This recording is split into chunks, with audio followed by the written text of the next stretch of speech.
शिवलाल भाऊ, काल काय त्या अमोलसोबत भांडणं करत राहिले तुम्ही? ते पाणी नाही सोडलं, नळ नाही सोडणे, असं न तसं. काल लय कलकल झाली म्हणते. मग ते काल मला समजलं ते. अबे का बबने आले का? ते किती दिवस झाले नळ नाही सोडून राहिला होता. 15 दिवस होऊन गेले ना. इकडे नळच नाही सोडे. मग त्या दिवशी बोललो तर पाय ना कसे सोडले. मग आज सोडले मस्त, नळ आले फुल. हो, ते नळाचं जाऊ द्या ना. नाही आले नळ तर काय फरक पडते? भरता येते ना विहिरून पाणी. किती भर लागते असं हो. जरशी बाहेर मदत केली की झालं. हा, पाणी भरता येते निघून. पण तुम्ही याचं पाहा, आपलं ते खादोळ्याच्या याचं पाहा ना. त्याचा काहीतरी पाहा ना, काय बजेट. हा, त्या दिवशी आपले भांडे गिंडे नेले त्यांनी. भांडे नेले ते का बरदार वाचलो आपण त्याच्यातून. चोराशानं वाचले ते भांडे. पण आता तरी पण नोटीस पाठवलेली आहे त्यांना. आपल्याला जा लागलं ना, हजर व्हावं लागलं ना तिकडं. चला ना, जाऊन तर पाहू आपण काय म्हणते काय नाही. ते समजलं तर आपल्याला. काय म्हणणार आहे बे ते म्हणाल एक तर तुम्ही पैसे द्या म्हणाल, नाही तर मग कामावर या. दुसरं काय म्हणणार आहे? हो ना, मग काय करायचं काय नाही. कामावर जायचं का नाही जायचं, का पुढे काय बोलायचं काय नाही, आपण ते जरा सांग ना आम्हाला. ते त्या दिवशी सांगितलं ना बे तुम्हाला. त्यानं विचारलं बी, बोललं तरी आपण म्हणायचं की बा कामाला याल तयार आहो. तुला मी सांगितलं त्या दिवशी, ते काही आपल्याला कामावर ठेवून घेत नाही. मग याच्यातून सुटण्याचा हेच मार्ग आहे आपल्याला. दुसरा कोणता मार्ग आहे? हो ना, तो सांगितलं ते आहे आमच्या लक्षात. पण म्हटलं काय खादोडे सांगता येत नाही ना. खादोडे लय हुशार माणूस आहे ना. काही दुसरा फंडा जर लढवला त्यानं तर काय सांगता येते. जाऊ दे ना, तिथे गेल्यावर माहीत पडतेच काय आहे काय नाही ते. इथं चल, काय नोटीस म्हटल्यावर आपल्याला जा लागेल, भेटायला लागेल त्याला ना. चल बरं ठीक आहे, चाल मग जाऊ ना. पाहू ना आता काय म्हणते काय नाही. त्याचा निकाल लावाच लागेल ना. अबे एकदाचे जर 4 लाख रुपये असते का नाही आपल्याजवळ, तर देऊन टाकलं असतं आणि एकदाच हे झंझटमधून मोकळं झालं असतं का. हो ना, पण आता आपल्याजवळ आहेच काय. हा, एक तर ते कांद्याचे कसे मजुरीचे आले होते तर ते आपल्या खर्चा पाण्यातच चालले. कंदील बुड्याला मागावं म्हटलं तर ते म्हणे त्याच्या पोराचं आता लग्न आहे, तर ते त्याला म्हणे मलाच खर्चाला कमी पडते म्हणे. कंदील बुड्याच्या पोराची ते भाण्याची तारीख झाली का पक्की लग्नाची? नाही ना, तेच तर लांबवलं त्यांनी लग्न. हे 19 तारीख झाली होती त्यांची पक्की. पण ते 19 तारीख आता लेकराचे पेपर चालू आहे म्हणे. ते सुट्ट्या नाही भेटत काय नाही, ते लेकरं येत नाही बा लग्नाले. म्हणून मग ते त्यांनी ते पुढं ढकलली. मग आता मे महिन्यात ठेवायचं म्हणते. सांगा आता, कंदील आबाजी लहान नाही झाली का? हा, आता लेकरा पेकराचं काय करावं लागते. लेकरं आले लग्नाला, नाही आले तरी मोठे मोठे माणसं आले असते सगळे. हा, एक तर कमेंटर लोकांना सगळ्याला सांगून दिलं किंवा कमेंट करून सांगा तारीख, कमेंट करून सांगा. आता त्याने तारीख कमेंट करून सांगितली तर आता लग्न पुढे ढकललं म्हणते. जाऊ द्या ना, बरं आहे ना. मे महिन्यात मोकळं वातावरण राहते. जाऊ द्या ना, आपल्याला काय करावं लागते. जाऊ द्या, आपलं पहा पहिले, आपलं निपटवा पहिले काय करायचं ते. चला आता आज जाऊ आपण तिकडं. काय होते काय नाही ते समजते मग. चाल. काय म्हणतो सुराळ भाऊ, टाका ते निपटून टाका ना. तू पैशाचं मॅटर काय तुमचा ते कसं आहे माहिती का? आता सध्या तरी खादोडे साहेबांनी पोलीस कंप्लेंट केलेली नाही आहे. पोलीस कंप्लेंट जर केली तर तुम्हाला अटक होईल ना डायरेक्ट. कारण त्याचा स्टॅम्प पेपर आहे, सगळं आहे. काय ते निपटून टाकायचं, पैसे देऊन टाकायचे, मोकळं व्हायचं. हो ना, तुम्ही म्हणता ते बरोबर आहे पांडे साहेब.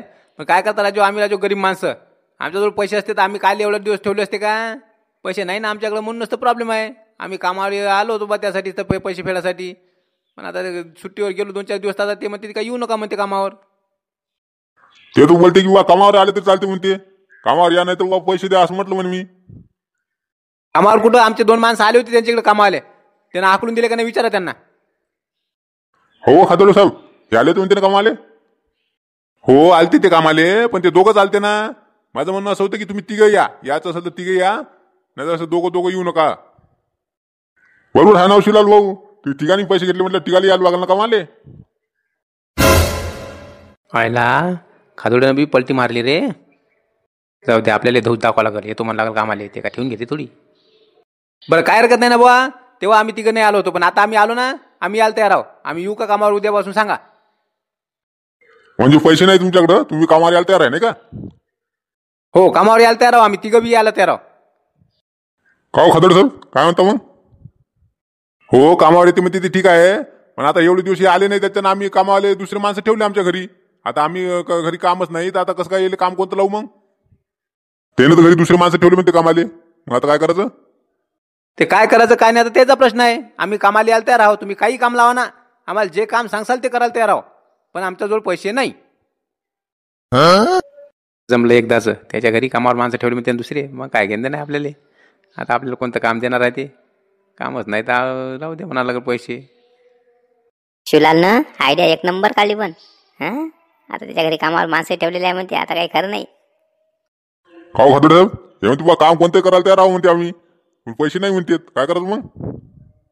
हे बघ कसं आहे साहेब, आता हे बा तुम्ही समोर आहे, समोर कसं आहे माहिती आहे का, तुमचा मान राखतो आम्ही. ते म्हणते ते बरोबर आहे. आता आमच्या इथं बी आमच्या घरी कामाला माणसं ठेवलेली आहे, आमचंही बरोबर आहे. आता याच्यातून नवीन एक मार्ग आहे आपल्याकडं, ते कामावर यायला तयारच आहे ना, मग आम्ही त्याला कामाला ठेवतो. कुठेही कामाला ठेवू, त्याने काम करावं, आम्ही पगार आम्ही घेत जाईल. त्याच्यासाठी आम्ही काम शोधलेलं आहे, त्या कामावर त्यांनी जावं. ते म्हणे ना आम्ही कोणते काम करायला तयार आहो. मग ठीक आहे ना, त्या झुंझुनवालाच्या इकडे मी काम शोधलेलं आहे त्याच्यासाठी, त्या कामावर त्यांनी जायचं. त्याचा पगार जोपर्यंत माझे पैसे वसूल होत नाही तोपर्यंत त्याचा पगार मी घेत जाईन, बाकीचं मग तुमचं तुम्ही पहा. आयला खादुडे हाय पण लय चालाक आहे. नवीन फंडा टाकला त्यानं, आता आपल्याला बोलण्यात घेतलं बरोबर. तर काय करावं.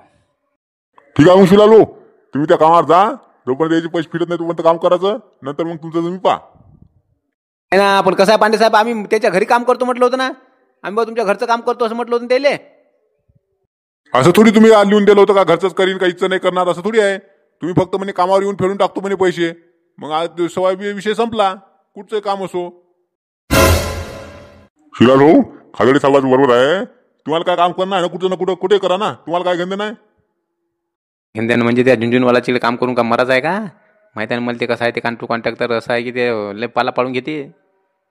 बरं मी काय म्हणतो पांडे साहेब, जरा 2 मिनिटं आम्ही तिघजण जरा बोलतो आणि येतो जरा 5 मिनिटं जरा. काय हरकत नाही, ठीक आहे बोला तुम्ही. नसेल तुमचं हे असेल तर मग काय पोलीस कंप्लेंट होईल बा तुमच्या नावानं वावन. नाही फक्त 2 मिनिटं. बरं ठीक आहे. का रे बमण्या, काय करायचं रे, हे तर उलटा फिरला. अहो शिवलाल बम्या, तुम्हाला पहिलेच म्हटलं होतं ना, खादोडे काही सांगता येत नाही नवीन फंडाला, काही ना काही ते काल म्हटलं होतं ना, ते खादोडे होय ना. मग आता काय करायचं रे. कायचं त्या झुंझुनवाल्याच्या इकडे कामाला जाऊन का आपल्याला मराच आहे का, लय पाला पाडते ते. मग आता करायचं काय, एक तर आपल्याला पैसे दिल्याशिवाय काही पर्याय नाही ना, तर मग आता पोलीस कंप्लेंट करतो म्हणते ते, अटक होऊ शकते ना मग आपल्याला. पैसे द्यायला काय राजू, आपण असतं पैदल लाव, काहीतरी आयडिया काढा तुम्ही आता याच्यातून. हे बा आता कसं आहे माहिती आहे का, पैसे जर नाही दिले तर आपल्या तिघाचंही नुकसान आहे, तिघाची हालच आहे. त्यापेक्षा मग आता एक आयडिया आहे माझोड, पाय तुम्हाला पटत असेल तर सांग मग तुले. बोला ना काय आहे ते. हे पा ते तुझे वावर नाही का, ते मुंगलधरीतलं वावर आहे ना ते 1 एकर. ते मुंगलधरीतलं ते तर पळीतच आहे हो सगळं.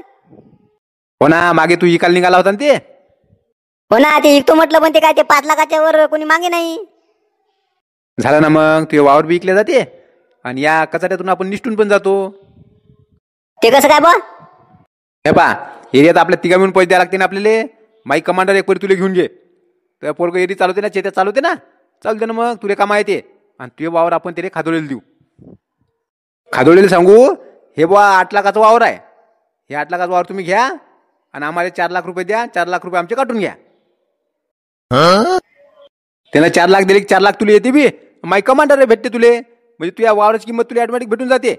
आणि काशाच्या इकून बी काहीतरी पुढे मागे देतेच काशा तुले, ते पैसे तुले शिल्लक येते आणि आपण याच्यातून निपटून पण जातो आपण. हो राजू शिवलाल भाऊ, 1 नंबर आहे. पण त्यानं 8 लाखाला घेतलं पाहिजे राजू, आणि त्यानं पाहिलेलं आहे ते वावर, त्यामुळे काम घेते का नाही ते. घेते ते त्याला सांगून आपण गावाले बा 6 लाखाले 7 लाखाले मागितलं म्हणून सांगून आपण घ्यायला तयार आहे म्हणून, असं म्हणून ना. हो राजू मग जमते. चला मग मोरा करा तरी गोष्ट करा. जाऊ मग 4 लाख रुपये जरी आले मला तरी बसाय ना, एरी माय 1 लाख 1-1.5 लाख देणार ते निपटते. आणि तुमची कमांडर येते मले आणि काशा देतेच, मग का काशा कोण घेतो मी काही ना काहीतरी नंतर. चला मग, चला बोला त्याला मग.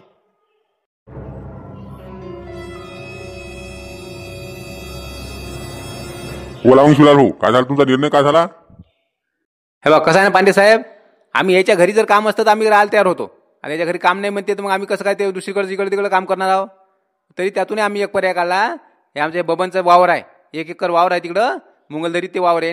खादोडे साहेबांनी पाहिलं बी आहे, तर मग ते वावर आहे बा 8 लाखाचं वावर आहे, ते त्यांनी घेऊन घ्यावं. त्यातून पैसे यांचे आमचे काय आहे ते कापून घ्या, वरचे पैसे आम्हाला देऊन द्या. का खादोडे साहेब तुम्ही काय म्हणता. ते वावर तर निवड भरकाळीचंच आहे हो, घोटाळीचं वावर आहे ते. आणि ते कुठं 8 लाख रुपये एकरान कोणतरी घेते का. 3 लाख रुपये एकराच्या वर कोणी घेत नाही. ते 3 लाख रुपये एकरान देऊन टाका म्हणा, भला एक परी जाऊ द्या, एक परी 4 लाख रुपये एकर, मायकून 1 लाख रुपये शिल्लक, 4.5 लाख रुपये तुमचे कापून घेतो आणि 25,000 रुपये तुम्हाला हातात देऊन देतो. 4 लाख रुपये एकरान होते का ते. 7-8 लाख रुपये एकराने मागितलेलं आहे गावात. ना 8 लाख रुपये एकरान कोणतरी घेते का. ते भरकाळीचं ते घोटाळ्याचं वावर कोणतरी घेते का ते 8 लाख रुपये एकरान. नाही हो खादोडे साहेब, घ्यायला तयार आहे ना, गावातले लोक घ्यायला तयार आहे ना. बरं मी काय म्हणतो पांडे साहेब, बाबा हा तुमच्या समोर हे म्हणतात ना की 8 लाख रुपये एकराने ते गावातल्या लोकांनी मागितलं म्हणते. माई 4 लाख रुपये किंमत फिक्स आहे ना. मी 4 लाख रुपयाला घ्यायला तयार आहो. त्याच्यावर जर गाववाले घेत असेल तर पाहू ना, मग आपण हराशी करू ना. हराशी करू, त्याच्यावर कोणी गाववाले बोलते का पाहू. जर बोललंच तर मग आपण बोलू ना. हो शिरारू, पाहून तुम्हाला मान्य आहे का? आपण वावराची हराशी करू आणि मग पाहू. गेलं 8 लाख रुपये एकदा जाय ना, मग 8 लाख हो का 10 लाख हो. आता हराशी करू म्हणते. हराशी केली तरी कोण घेणार आहे ते? जास्त 8 लाख रुपयाचं कोणीच नाही घेत ना. 5 लाख रुपयाला ताणून ताणून मागितलं होतं ते कोणतरी वाटते आपल्या गावातल्या गाणं. तर ते भाऊन मग तेव्हा दिलं गेलं नाही. ठीक आहे ना, मग हराशी करू आपण. हराशीमध्ये पाहू ना मग आपण काय किती जाते काय नाही. बरं ठीक आहे, मग उद्या वावराची हराशी करून टाकू. सुलाल भाऊ, आज तर काय सगळं उलट सुधारलं आपलं काम. पहिले कामावर याचा आपला फंडा लढवला तर ते उलट झाला. आता म्हटलं कसं वावराचं आता आपलं हे होईल, तर ते म्हणते आता ते म्हणते 4 लाख रुपये त्यांना हराशी करू म्हणते. ठीक आहे ना, करू दे ना हराशी. आता कसं आहे माहिती आहे का, आपण जर बोललो असतो जास्त, आता आपण अटकलो ना. आपल्या शब्दात आपण अटकल्याचं आपल्याला काही बोलता येत नाही. पण हराशी जरी केली तरी 4 लाखाच्या वरतीच जाते वावर. काही टेन्शन नको घेऊ तू. एक तर गाववाल्याला हुसकून देऊन आपण गाववाल्याला बोलायला लावू. गाववाल्यानं जर बोलली का किंमत वाढवली का नाही तर वाढत जाते. काय सांगू नको तू, टेन्शन नको घेऊ. बरं ठीक आहे, पहा बा मग. नाही तर मग जर कमी याच्यात जात असेल वावर तर मी काय देत नाही बा. मी द्यायला तयार नाही. पाहू ना, जाते. काही टेन्शन नको घेऊ. काही ना काहीतरी होते त्याच्यातून मार्ग निघते. पाहू आता उद्या हराशी पाहू. आता वावराची हराशी होऊ दे एकदाची. चला बाबा मंडळी, काय करता आता ते खाजोळीचे 4 लाख रुपये द्याच लागेल ना. पाहू आता बबनच्या वावराची हराशी करून पाहू. जर गेलं जास्ती रुपये आले तर गेलं, नाही गेलं तर मग पाहता येते मग कशा पद्धतीने देता येत त्याचे पैसे. बरं, सर्वांना सूचना आहे की आता आपले 1K सबस्क्रायबर व्हायला आलेले आहेत. त्यामुळे तुम्ही सगळ्यांनी सपोर्ट करा आणि सबस्क्राईब करायला विसरू नका. तुमच्या सगळ्याच्या सपोर्टनी आज 1K सबस्क्रायबर झालेच पाहिजे. चला मग, व्हिडिओ आवडला असेल तर लाईक नक्की करा, कमेंट करून सुद्धा सांगा आणि सबस्क्राईब करायला विसरू नका आणि बेल आयकन सुद्धा दाबा. चला, व्हिडिओ बघितल्याबद्दल सर्वांचे खूप खूप धन्यवाद.